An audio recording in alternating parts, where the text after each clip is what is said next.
In September of 2009, the United States Agency for International Development USAID and the government of Guyana inked an assistance agreement for just democratic governance.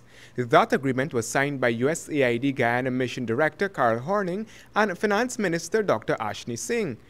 In April of 2013, the USAID Lead and Democracy Program LEAD, with over $1 million set out with an objective to support and promote effective democratic institutions in Guyana.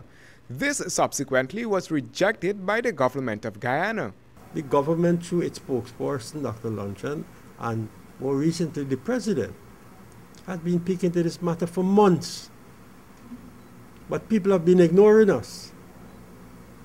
We have been ignored by sections of the media. And now the chickens are coming home to roost. Glenn Bradbury, a Canadian national, was overseeing the implementation of the project.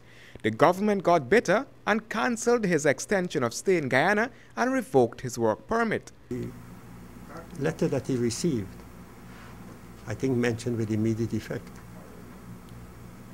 So if Mr. Bradbury remains here and continues to work here, he's obviously violating the immigration laws of Guyana. Prior to the revocation, Clement Roy said Bradbury approached the party outside of its leadership. He was asked to explain that. Let me tell you something. I know what I'm talking about. I'm asking you to explain. I'm not going to explain further. I'm not going to explain further. I know exactly what I'm talking about, and especially in the glare of the cameras. Now, it is you at the press meeting that the U.S. ambassador had with you and many of your colleagues. He said you must dig deep.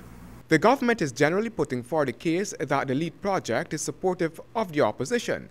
Roy had stated that Guyana's sovereignty is being violated. However, pressed on the subject, this was his response.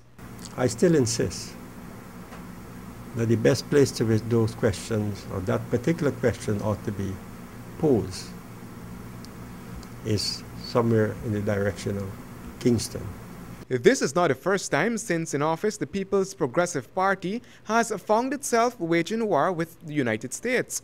The United States Embassy here in Georgetown has been very careful in its responses to the government of Guyana on this matter. Handel Duncan reporting for HGP Nightly News.